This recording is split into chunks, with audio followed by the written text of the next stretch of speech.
Howdy y'all, and welcome back to Lives. I think it's time we play a little 7 Days to Die. Alright. I need to unload some stuffs. Can't believe I got another 8x scope. You know what? I'm gonna get rid of the sledgehammer because I'm really enjoying the spiked club. So I'd like to look around here today and see if I can't find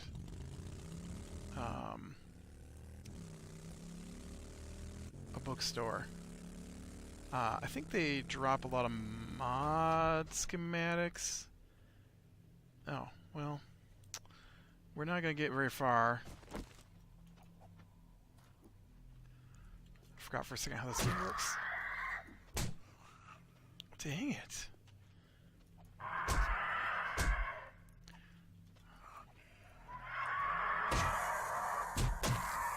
Stupid vultures, get away from me. Not get very far without any fuel. There we go.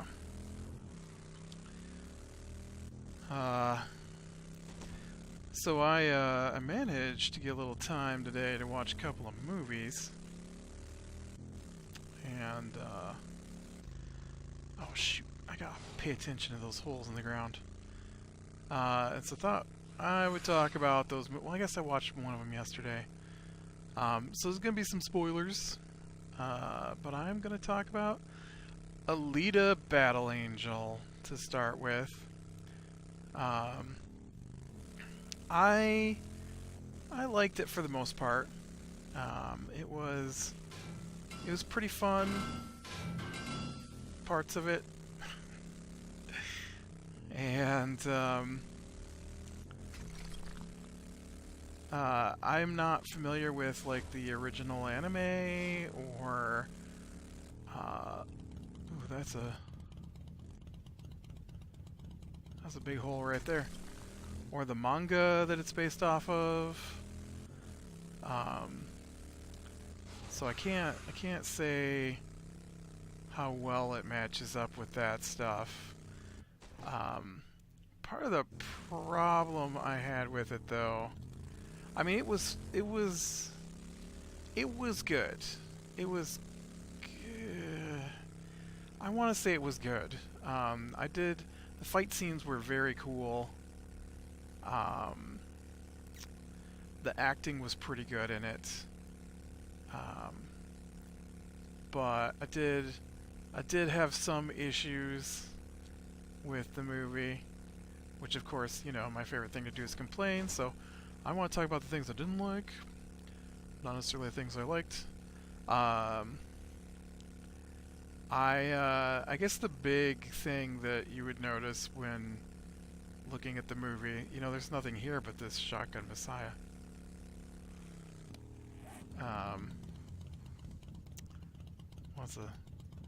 That's a shame. Alright, well, we will head out of town then and look for bookstores.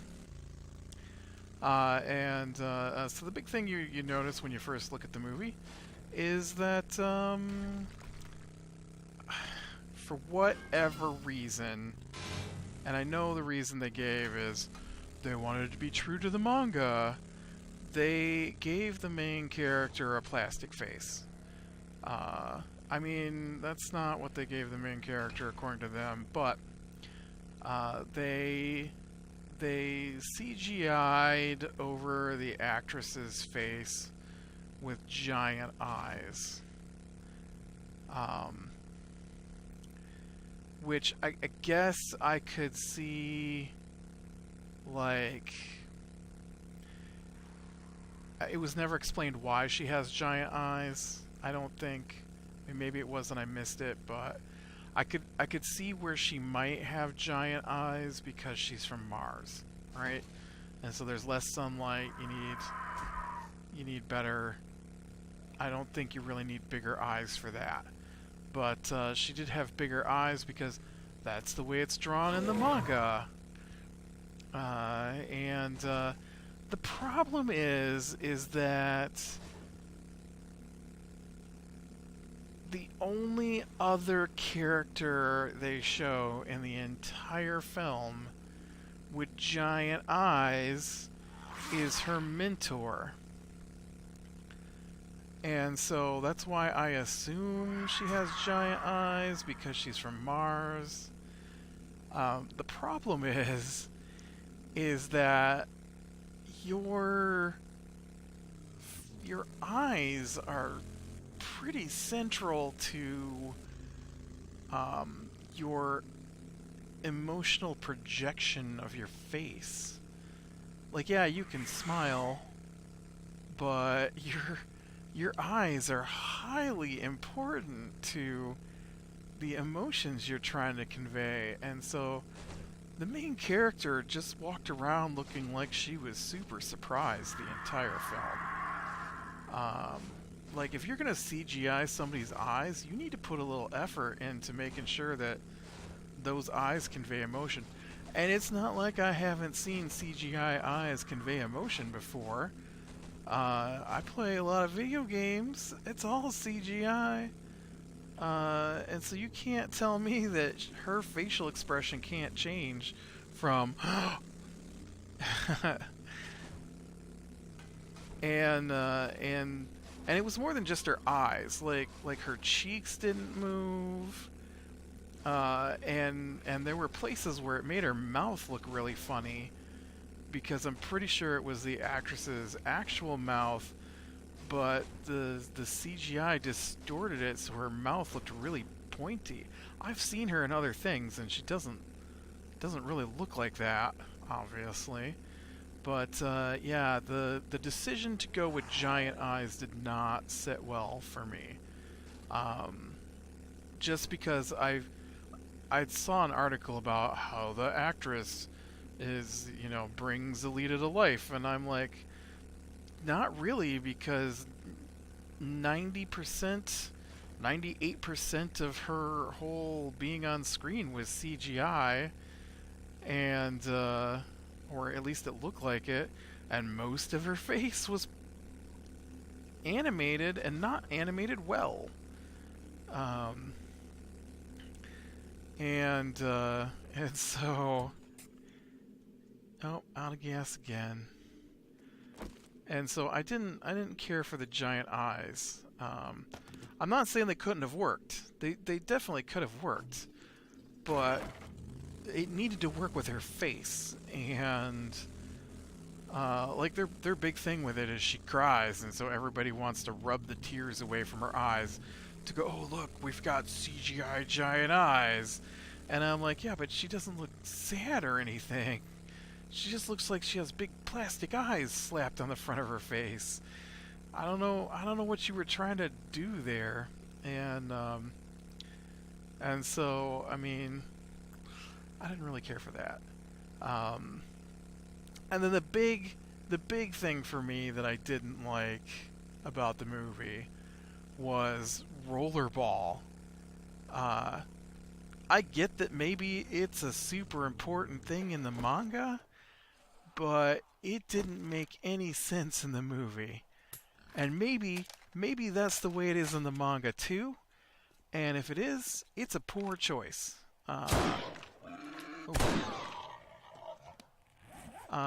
So they got this like roller derby / basketball game going in there, and it's played by cyborgs. Like, the whole movie's about cyborgs, and so Alita is a full body cyborg. The only part of her that is still human is her brain. And so they go and they've got this rollerball game. I think it's called Rollerball, and so she has lost her memory, and so she doesn't remember that she is an elite soldier from Mars. That's a big spoiler, because that's something she discovers through the show. I hate when they do that. I really hate. They just gave me 74 XP for killing that guy, so I go up to my next level. So like they take her to a rollerball game, and and so she meets this boy at some point in the movie, and they fall in love, right? And so there's a spot in there where he's like, one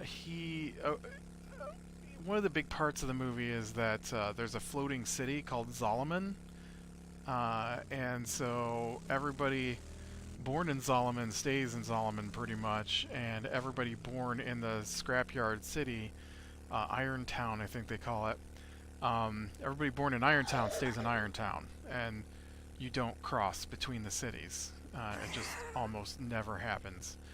And so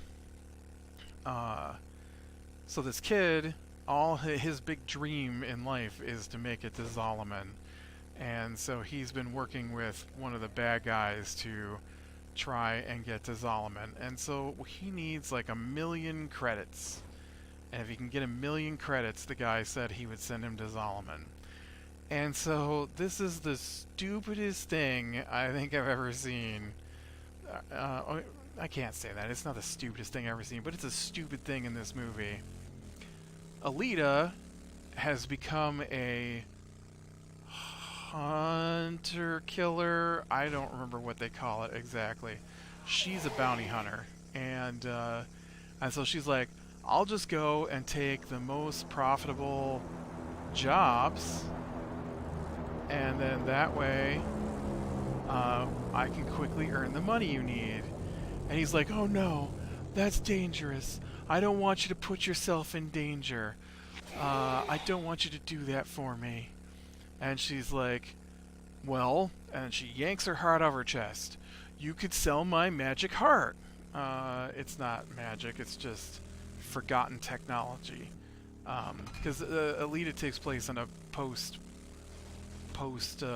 multi-planet war world where technology has fallen, and even the people in Zolomon don't have access to the technology that was available during the war. And so she's like, you could sell my heart. It should sell for millions, and then we can buy a replacement, because she's a cyborg, and that would be a thing they could do. And he's like, no, you must keep your heart. And so then they opted for her to go play rollerball. Now rollerball is all life and death. Like, they kill each other in the process of playing. So she's a battle robot who could easily take down some criminals.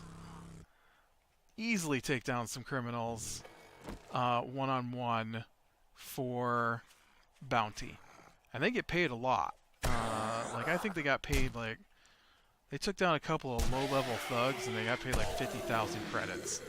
So some high-end jobs probably wouldn't take her more than a couple to get everything done. But he wouldn't let her do that.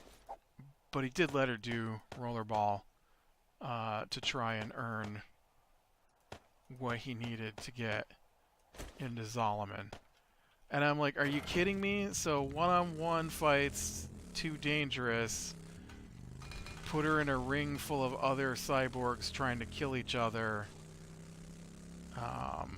That's okay. Like, that doesn't even make any sense. Like, I don't even get why the rollerball thing was gonna be a deal, because the winner, if they're undefeated, I think is what they were saying, gets to go to Zolomon. It's a thing that happens. It might not actually happen, but it was indicated that it may happen. And so I just like, are you kidding me? So she wants to do a few jobs and could get the money that way, but no, you'd rather have her have to play an entire season of rollerball to try and make it to Zolomon? Like, where's the logic in that? And so So like, okay, well that's dumb, and Rollerball itself is dumb, and this movie would be better if Rollerball wasn't in it. It just would be. Uh, and so movie goes on, um, and we get toward the end of it, and somewhere in there she had a flashback. She doesn't remember much about her life, and then when she gets in huge fights, then her memory starts to come back because she's a soldier. And so one of her memories is she's over 300 years old and was involved in an attack by Mars on Earth. And Zalman was her target. And so she remembers that Zalman has these spinning blades of death that go up and down the cargo elevator so that you can't climb the elevator. The elevator shafts are like giant tubes, and so you can't climb the tubes because the dangerous spinning blades will come down. And so she remembers that, and so then at the end of the movie, her boyfriend is trying to climb the tubes, and so she knows the blade's coming, and and so stuff happens, and pretty much everybody she knows is hunted or dead at this point in the movie. And and so the boyfriend gets it, you know. And so her option, while she's standing on the tube and has just dodged the spinning blade of death, is to storm her way up the tube and into Zalman to go after the bad guy. Oh no, wait, that would make sense. No, her option is to go back down the tube, rejoin Rollerball, and compete to become the champion of Rollerball so that the bad guy who runs Zalman will bring her to Zalman knowing that she wants to kill him after she becomes the champion and wins the reward of going to Zalman. Why would you think that would make sense? Why would Rollerball be the focus of a battle robot to get into Zalman when she was almost already there at one point? Why would she even mildly think that they would take her to the city after she became the champion? Like, he's not going to take her to the city. He's not going to be like, oh, yeah, that girl, she wants to kill me, but now she's the champion, so obviously I have to bring her to the city. No. No. The only way she's getting to the city is if she climbs those tubes. Or, I mean, she's a robot, basically. She could just go up inside the factory tube. I don't know why she didn't just ride up inside the factory tube. Dance Till You Die studio. Man, I don't see... Oh, right there, Crack-a-Book. That is what I'm looking for. Alright. Let's get us... So, I like parts of it. The combat, a little bit of the story is good. It's not a great movie. It probably never could have been a great movie. Basically, if you want to watch this movie, and you want to watch the good version of this movie, look up Astro Boy. Astro Boy has a similar storyline, except that Astro Boy isn't necessarily a... Well, I mean, I guess he is a military robot, but he's not from Mars and attacking the last floating city. But there is a floating city, and there is a junk town, and there is a giant robot that he has to fight at the end of it. Although he doesn't wind up with a boyfriend, so that's a little different, I guess.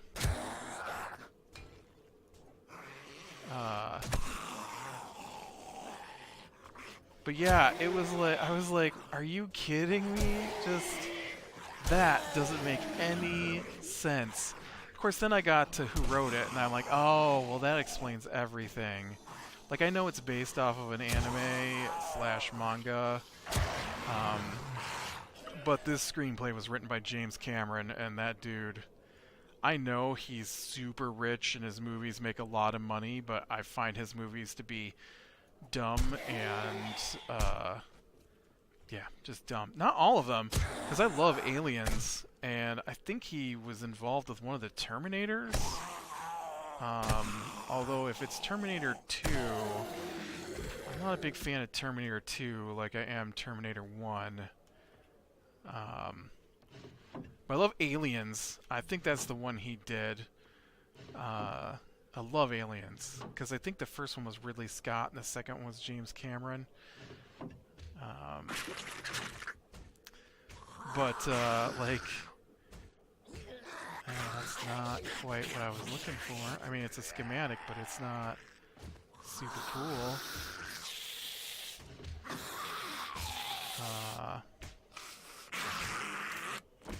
Ooh, fortifying grip. That one might be useful on my club. Ergonomic grip. We'll have to check out what those do. But you know, like, I absolutely despise, like, Titanic, which I know is basically where his fortune came from. I thought Avatar was okay, but parts of that are super dumb. Whoa. That was weird. I teleported. I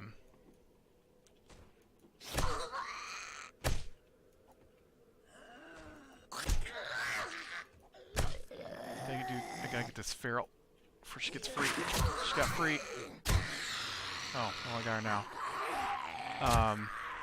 Yeah, Avatar is another one, which doesn't make any sense. Like, they fly all the way across the universe, and they can't come up with a better name for what they're after than unobtainium.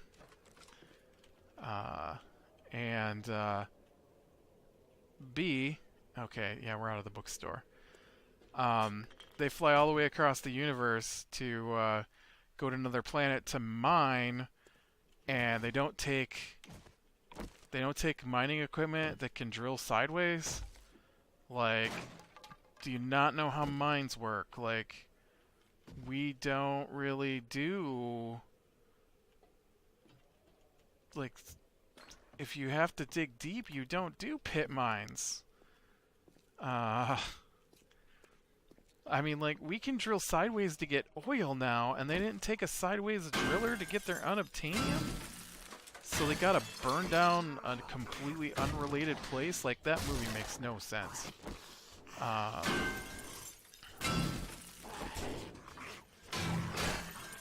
And I know you guys suspend some belief when you watch sci-fi, but come on.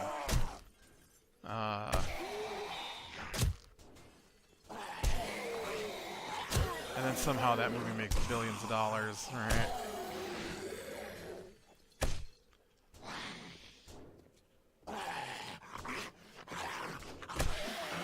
This isn't schematics, but I can always use more XP.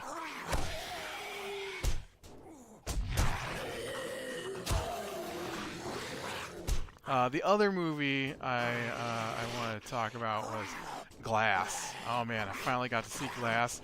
I love Unbreakable and Split. And Glass is phenomenal. Glass might be the best of those movies. And I'm pretty sure that might push its way into my favorite superhero trilogy ever because of Glass. It was that good. I like M. Night Shyamalan though, so I mean there is some of that. I know people don't necessarily like his stuff, but wow, Glass was good.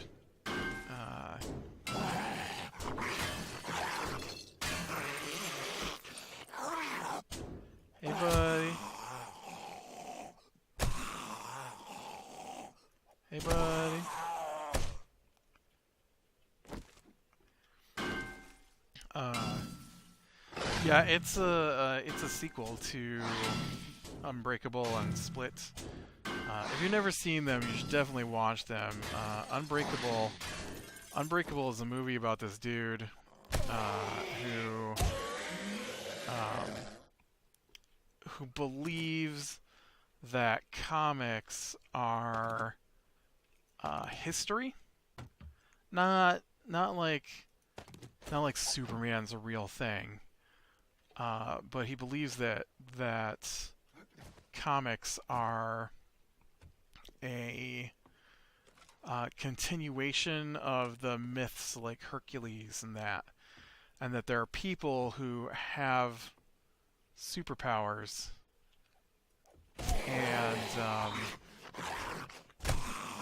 and so he's born with brittle bone disease, which is where your bones break super easy. And so he believes that if there is someone like him who has brittle bone disease, then nature must throw up.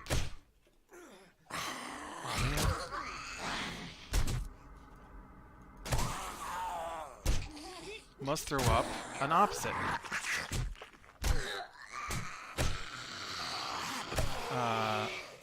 So there must be someone who can't break his bones, right? And so he causes train wreck and plane crashes and stuff to find the guy. And so that's Unbreakable. And then Split. Split is about this dude who is a serial killer. Who has, I think that's a box I can check here. Who has multiple personalities. Only his multiple personalities might actually have... I hear you, but I don't see you. Oh, are you in here? You are, aren't you?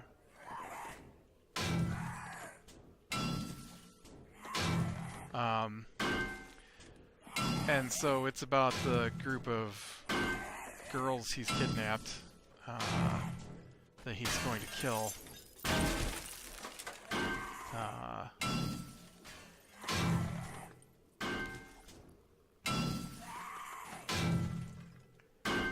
And them trying to escape. And then at the very... Oh no, that doesn't go anywhere.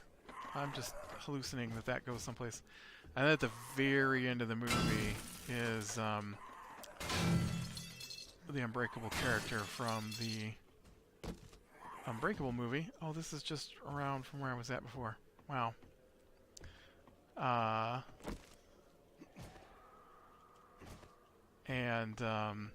He's sitting at a bar and hears them talking about the Horde, which is what they call the Split guy. Alright, well, I want to take these back and see about getting this this thing put on my no, I don't have time to play right now. I gotta figure out where I'm at. Okay, this way should actually take me back the general direction I'm headed. So Glass was spectacular. I loved it.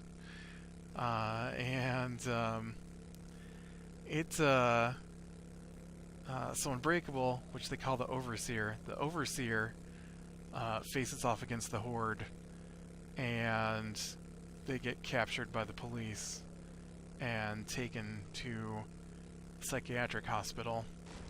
And in the psychiatric hospital is already Glass, which is the dude from the first movie who has brittle bone disease. And so the whole movie is this psychiatrist trying to convince Unbreakable and Horde and Glass that they are not special. Uh, and and yeah, it's really good. It's really good. I was very pleased with the. I assume it's the last movie in the series of three. But man, it was so good. I also watched the Shazam, which was okay. That wasn't. Shazam is not my favorite superhero. Uh, my one friend, he's really a big fan of Shazam. Dog boarding and grooming. Doggos. Uh, and I don't know. I'm not a fan of the silly, and Shazam, Captain Marvel, is a silly superhero. Right? He's like a 13-year-old kid that turns into an adult, but still acts like a 13-year-old kid. And then he's got his family with him. He's a foster kid, so he's got like his foster family, which is a bunch of foster kids, and they all turn into superheroes. And because he shares his magic and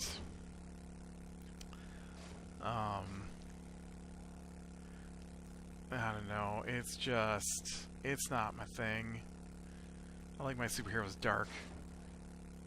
And I mean, not necessarily broody, but I like a little more realism to my superheroes. Although Batman is one of my favorites.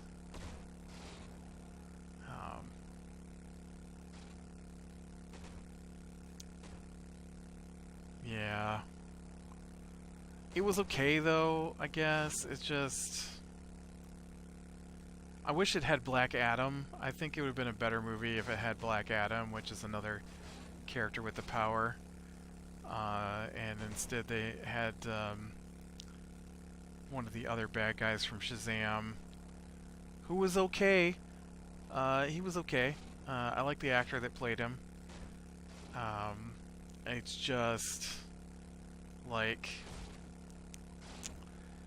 I mean, the dude absorbs the 7 deadly sins, right? Only they don't actually do anything but come out like giant demons, and that's about it. They don't even really do anything. And then since his power comes from the 7 deadly sins, they trick him into he tricks him into releasing the last demon while they're flying, so that he falls to his death. He doesn't even trick the guy. He tricks the demon, Envy, into coming out by making fun of him. Like whoever wrote that, Envy would be envious. Pride would get his feelings hurt by making fun of him. Not Envy. Envy would just want the power. He wouldn't care that you were making fun of him as long as he could get the power. Like, I don't know. It was, like I said, it's not my kind of superhero. I know, like, I watched Aquaman here not too long ago. And,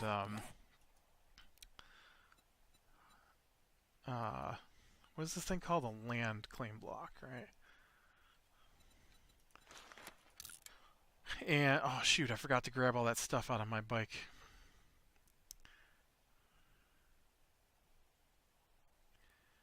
And so then my friend, he also watched Aquaman, and we both thought Aquaman was pretty good. And then he's like, "Oh, Shazam! Shazam was so much better than Aquaman." Yeah, no. Yeah, no. All right. So let's see. Ergonomic grip. decreases melee stamina usage by 10% and increases weapon handling of bows by 10%. Oh, that's nice. So what is... That was ergonomic. What's fortifying? When health is below 50, gain 1 hit point every 5 seconds. Yeah, no. Ergonomic seems way better. Okay, what do I gotta have here? Forged steel, glue, mechanical parts, and spring. Oh, you know what? I will bet you I don't have the glue.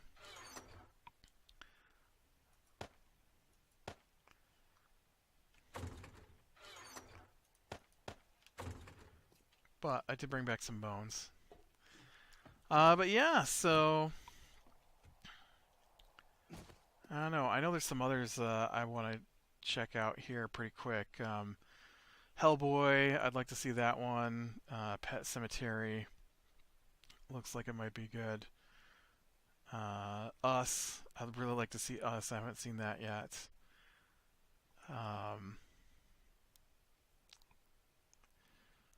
I think Prodigy was one I wanted to see.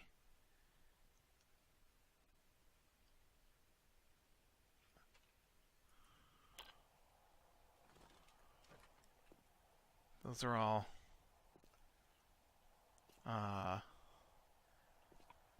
some of the things I'd like to get in on or get in on. No, I'd like to go see. But yeah. All right. Well, with that, I am going to call it a day. So click like if you like, subscribe, be sure and catch the next one.